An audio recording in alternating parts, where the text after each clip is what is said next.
Welcome back to another Then Beats Cancer episode. So, I let off just the beginning stages of what I was experiencing, but I didn't know what I was experiencing. Um, so, I get to Florida for what I think is going to be my grandfather's funeral. My mom picks me up from the airport, says I look like I'm dying, I don't look well, and that's because I had been throwing up for like 3 or 4 weeks. Nothing nutritious was getting into my body. Everything was low. So she takes me to the hospital, and I get there. They run a bunch of tests, do like three or four CT scans, do an MRI. See, I have a huge mass in my sigmoid colon. Um, they're 90% sure that it's cancer, um, but they want to do a liver biopsy first to be definitive that it is cancer and not just a mass. So they do a liver biopsy where they stick a needle right past my lung, right into my liver, with a ultrasound machine, and then the other doctor who was actually putting the needle in and taking like a probe type thing, going in and pulling pieces off my liver to biopsy. So they pulled 4 or 5 pieces off. Come to find out, it was cancer. It was stage 4 colon cancer, which metastasized to my liver. So I was already admitted to the hospital at this point. It's probably January 5th or 6th when I got a definitive answer. And this is January 2021, so over a year ago, that I got a definitive answer that it was stage 4 colon cancer. When I found out, I cried for like 10 minutes. Then I told my mom, no more crying, no more feeling bad for myself.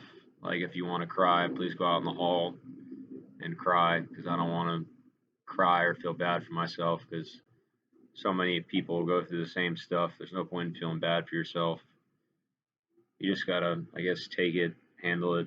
Um, so after that, they scheduled me for surgery because it was blocking everything. So, and they also had an NG tube. I don't know if they already put it in yet or they put it in after the surgery. I'm gonna go back through the pictures right now. Um, I'll see if I could show them to you of me going into the hospital and then losing a ton of weight.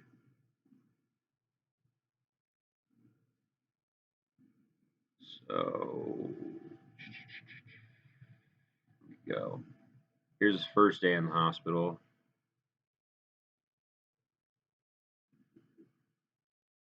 Then this is after surgery, or yeah, this is after surgery. They had the NG tube stuck in me, which was pulling all the gunk out of me that wasn't getting by. Same day, just later on, as you can see, NG tube stuck down my nose. That was one of the worst experiences I think I've ever had. When they were trying to stick that tube down while I wasn't under anything.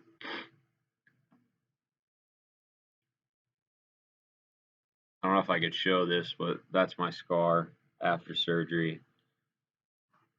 And as you can see, I had a colostomy bag too. After the first surgery, they had to put a colostomy bag on because nothing was able to get by, so I wasn't able to go to the bathroom. So I had a colostomy bag for about 10 months. But this is January 15th. The NG tube was out. I was on oxygen though because I was still having a hard time breathing. The day I got out of the hospital, I looked like a bum. I was 142 pounds, January 21st, 2021.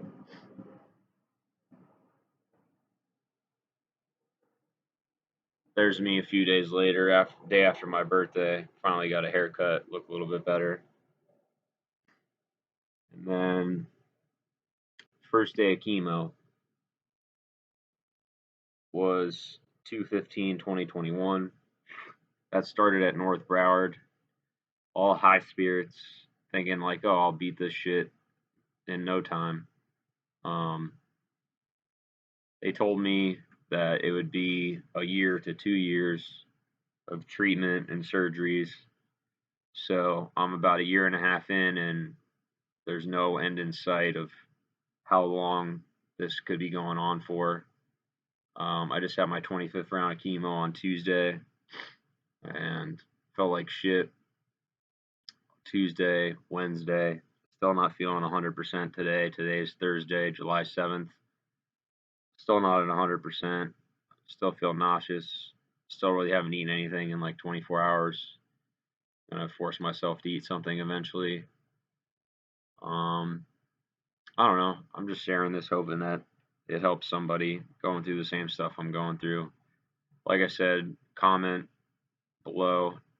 I'm gonna put my email in this one, so if you want to email me, I'll answer emails, answer comments, anything to help anybody going through this. Because there was about like a 6 month period that I was going through a serious funk. Didn't even want to get out of bed. Didn't want to do anything. So it eventually takes a toll. You just gotta learn how to get out of that funk or ask for help. So that's all I have on this video. Basically, the 3 weeks I spent in the hospital. I mean, I'll go more into detail, but that's just like an overview of the 3 weeks I was in the hospital from January 3rd until January 21st. I got out 4 days before my 28th birthday.